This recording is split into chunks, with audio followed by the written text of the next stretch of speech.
A'udzubillahiminasyaitonirrajim. Bismillahirrahmanirrahim. Assalamualaikum warahmatullahi wabarakatuh. Alhamdulillahi wahda, wassalatu wassalamu ala rasulillah. Sahabat Fairy Channel, rahimakumullah.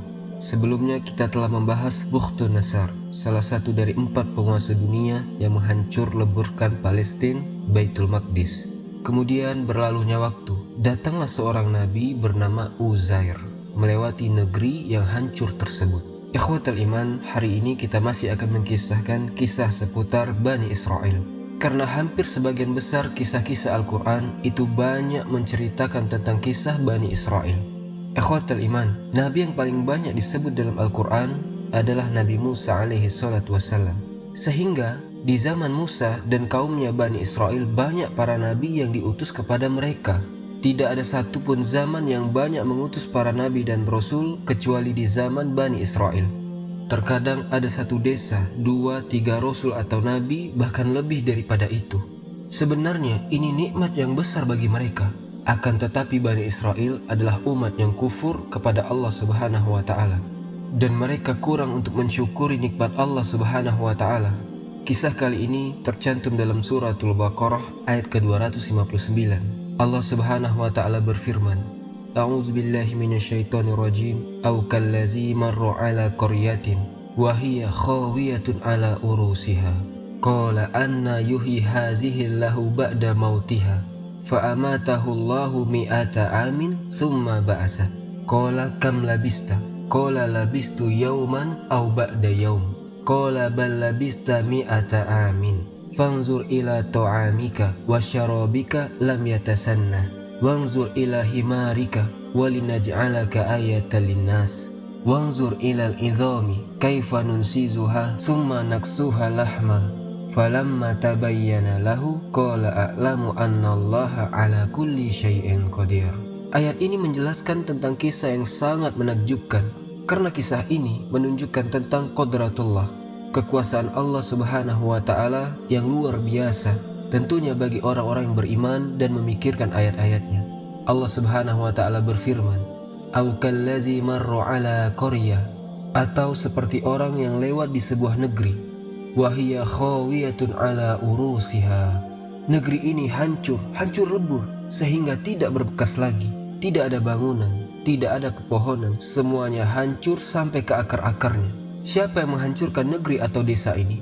Dan negeri ini adalah kota Palestina di sekitar Baitul Maqdis.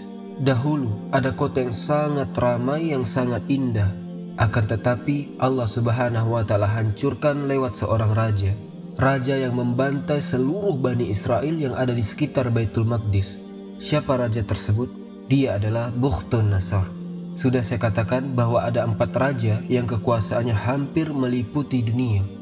Salah satunya Nabi Sulaiman alaihissalam yang beriman. Kemudian juga yang beriman Zulkarnain. Ini adalah 2 raja yang beriman kepada Allah Azza wa Jalla. Zulkarnain dan Sulaiman alaihissalam berhasil menguasai sebagian besar dunia. Kemudian yang 2 raja ini kufur. Namrud di masa Nabi Allah Ibrahim Khalilur Rahman, dan Bukhtun Nasar. Dialah raja yang membantai Bani Israel, bahkan menghancurkan kotanya sampai ke akar-akarnya. Akhirnya kota itu tidak berbekas. Di zaman itu ada seorang nabi yang diutus kepada Bani Israel, Nabiyyun min anbiya'i Bani Israel, seorang nabi dari nabi-nabi yang Allah utus kepada Bani Israel, namanya adalah Uzair. Maka kita akan mengisahkan tentang kisah Uzair. Walaupun sebagian ahli tafsir banyak yang mengatakan bahwa laki-laki yang melintasi negeri atau kota yang ambruk ini adalah Nabi Khayjir. Ada juga yang mengatakan rojulun mim Bani Israel. Akan tetapi pendapat yang masyhur bahwa yang melintasi negeri ini adalah Nabiullah Uzair alaihi salatu wassalam. Karena ikhwatal iman, kalau kita hendak mentakyin sebuah sejarah itu sulit. Bahwa ayat ini terjadi kepada Uzair itu sangat sulit sekali. Karena kita bicara tentang sejarah bukan di zaman Rasul atau setelah zaman Rasul, tapi kita bicara sejarah di zaman sebelum Rasul. Makanya para ulama tafsir mereka hanya mengatakan inilah pendapat yang masyhur, pendapat yang rajih, pendapat yang akrab, yang lebih dekat, sehingga mereka memilih bahwa kejadian ini di masa Nabi Allah Uzair alaihi salatu wassalam.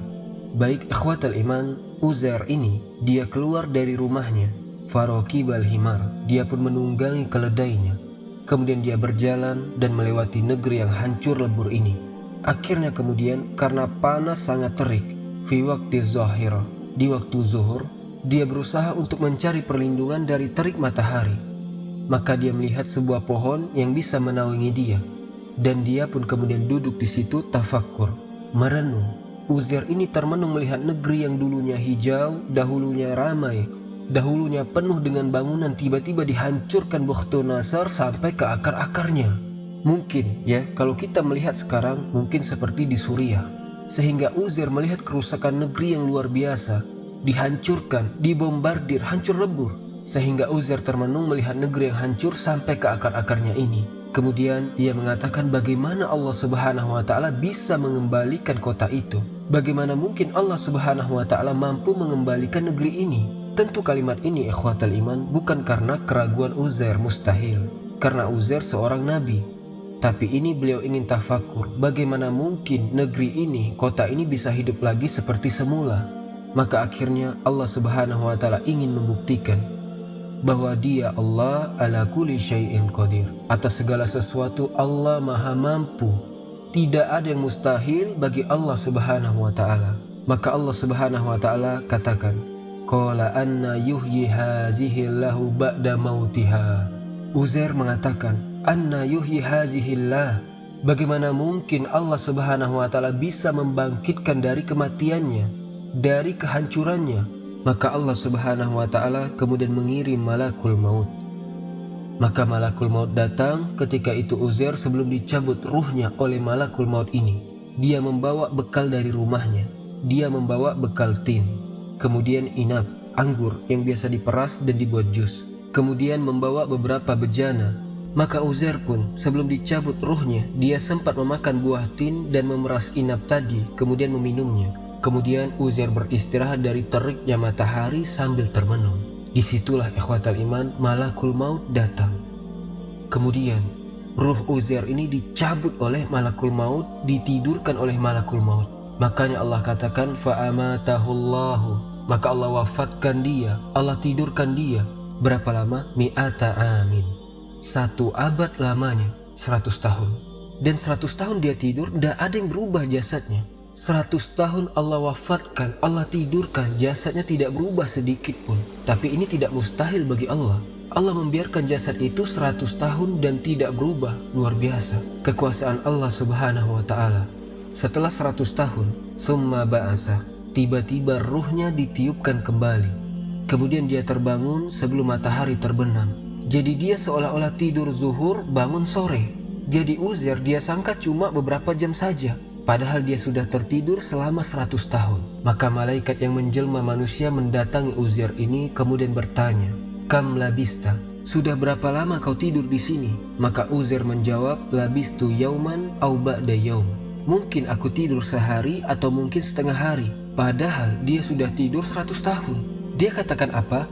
Mungkin aku tertidur 1 hari atau setengah hari saja. Keajaiban ikhwan, Allah ala kulli syai'in qadir. Kemudian malaikat itu mengatakan, qala bal labista mi'ata amin. Tidak, kau sudah tertidur 100 tahun wahai Uzair. Maka Uzair bingung, mana mungkin? Karena apa? Karena Allah Subhanahu wa Ta'ala membangunkan dia sebelum matahari terbenam. Ketika dia tidur, Allah cabut ruhnya waktu zuhur. Kemudian Allah tiupkan ketika sebelum terbenam. Jadi dia sangkanya separuh hari saja dia tidur. Maka malaikat itu mengatakan, fanzur ila ta'amika, lihat makananmu wahai Uzair, wa syarabika, dan minumanmu. Lihat minumanmu dan makananmu. Lihat buah tin yang kau bawa. Lihat inab, anggur yang kau bawa dan minuman perasan anggur yang kau peras. Lam yatasanna, tidak berubah sedikit pun. Itu yang membuat Uzair seolah-olah tidak tidur lama. Kalau 100 tahun sudah berubah warna minimalnya, sudah tidak ada makanan itu. Jangankan 100 tahun, antum menyimpan anggur saja 1 hari itu sudah berubah. 2 hari sudah kering, 3 hari sudah dimakan tikus. Artinya bahwa itulah dunia, yataghayyar, berubah. Dunia ini akan senantiasa berubah. Tapi di sini Allah Subhanahu wa Ta'ala menjadikan itu tidak berubah. Untuk sebagai apa? Tanda-tanda kebesaran Allah. Allah ala kulli syai'in qadir. Allah atas segala sesuatu maha mampu. Tapi lihat yang menjadikan Uzair baru faham bahwa dia tertidur 100 tahun. Kalimat setelahnya, malaikat ini mengatakan, "Wangzur ila, lihat di mana keledaimu sekarang. Keledaimu sudah tidak ada lagi." Uzair tidak melihat keledainya kemana. Padahal keledai itu ditambak dekat peristirahatan dirinya. Tiba-tiba Allah Subhanahu wa Ta'ala meniupkan ruh, meniupkan angin. Kemudian angin mengumpulkan tulang-tulang keledai yang sudah hancur. Kemudian merangkai satu-satu tulangnya. Datang tulang kaki, tulang perut, tulang iga, buntutnya, kepalanya. Berbentuk tulang dulu dan tulang itu berbentuk seekor keledai.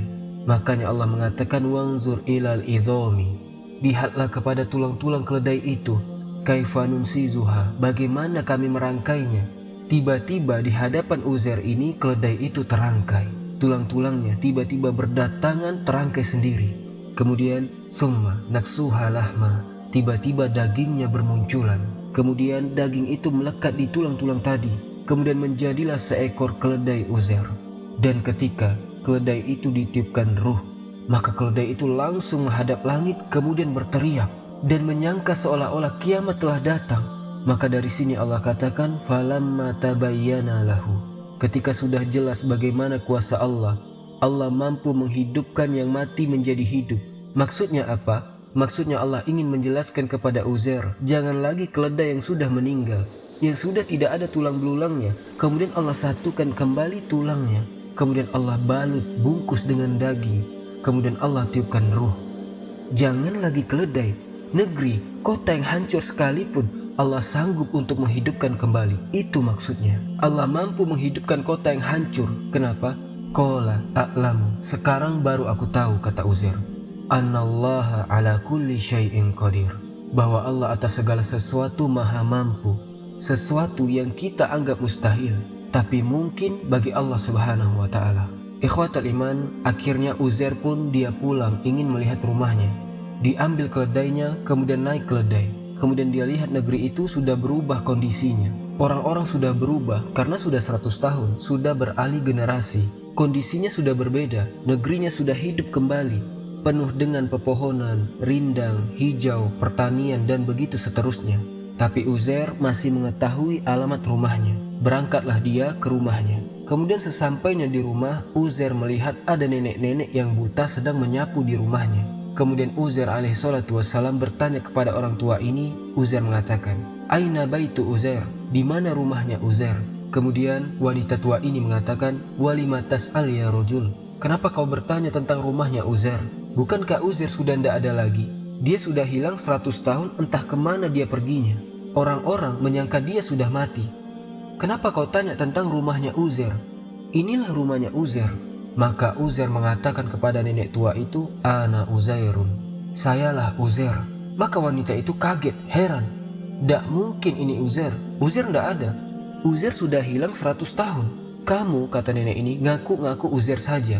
Ana Uzair, saya Uzair. Maka wanita itu mengatakan, La, tidak. Uzair adalah rojulun soleh, laki-laki yang sangat soleh, yang kami kenal kesolehannya. Rupanya nenek ini adalah jariyahnya, pembantunya, budaknya. Jadi ketika Uzair keluar rumahnya, usianya ketika itu 40 tahun. Sementara jariyahnya, pembantunya itu 20 tahun. Sehingga jariyahnya usianya sudah 120 tahun dan Uzair usianya sudah 140 tahun. Sudah tua. Allah berikan usia yang panjang kepada budaknya ini. Akhirnya nenek ini dia mengatakan, setahu saya Uzair itu orang soleh. Dia adalah nabi. Dia sanggup menyembuhkan penyakit buta. Kalau engkau memang Uzair, berdoalah kepada Allah Azza wa Jal, sembuhkan kedua mataku. Maka Uzair pun berdoa kepada Allah Subhanahu wa Ta'ala. Akhirnya Allah menyembuhkan kedua mata nenek itu. Nenek itu bisa melihat. Ketika sembuh dan melihat Uzair, baru dia terperanjat. Anta Uzair, kamu Uzair, karena Uzair lebih muda daripada nenek tadi. Kan belum berubah Uzair itu, cuman usianya sudah panjang. Kamu Uzair, kaget dia. Kuasa Allah Subhanahu wa Ta'ala. Akhirnya wanita tua ini pun mengajak Uzair kepada kaumnya dan mengatakan, Uzair telah datang. Uzair yang dulu hilang, Uzair sudah ada, sudah kembali. Sampai putranya Uzair waktu itu sudah tua juga. Justru anaknya lebih tua dari bapaknya, karena bapaknya tidak berubah. Anaknya Uzair mengatakan, kalau kamu adalah Uzair bapakku, bapakku memiliki tandanya di bahu. Akhirnya diperlihatkan dan subhanallah betul dia adalah Uzair. Mendengar Uzair hidup lagi, maka orang-orang Yahudi Bani Israel mereka berdatangan kepada Uzair. Karena ketika itu yang faham, yang menyimpan kitab Taurat peninggalan Nabi Musa alaihissalatu wassalam adalah Uzair. Jadi ketika itu hancur lebur negeri itu, maka kitab Taurat itu hilang entah kemana. Sehingga akhirnya orang-orang Yahudi Bani Israel ini meminta kepada Uzair agar mengajarkan kepada mereka kitab Taurat. Akhirnya Uzair pun mencari kitab Taurat yang pernah disimpannya, tapi Allah takdirkan hilang kitab itu. Ada yang mengatakan sudah rusak. Akhirnya mereka meminta agar Uzair membacakan kepada mereka Taurat dari hafalannya Uzair. Akhirnya Allah Subhanahu wa Ta'ala menakdirkan Uzair ini diberikan hafalan yang luar biasa. Dia mampu menghatamkan dan menghafalkan kitab Taurat dari awal sampai akhir. Dia membacakan kitab Taurat, padahal kitab itu sudah tidak ada lagi. Dari sinilah orang-orang Yahudi tersesat. Kenapa? Mereka menganggap Uzair itu ibnullah, anak Allah. Wa qalatil yahudu Uzair ibnullah, wa qalatin nasaru al-masihu ibnullah, zalika qauluhum bi afwahihim.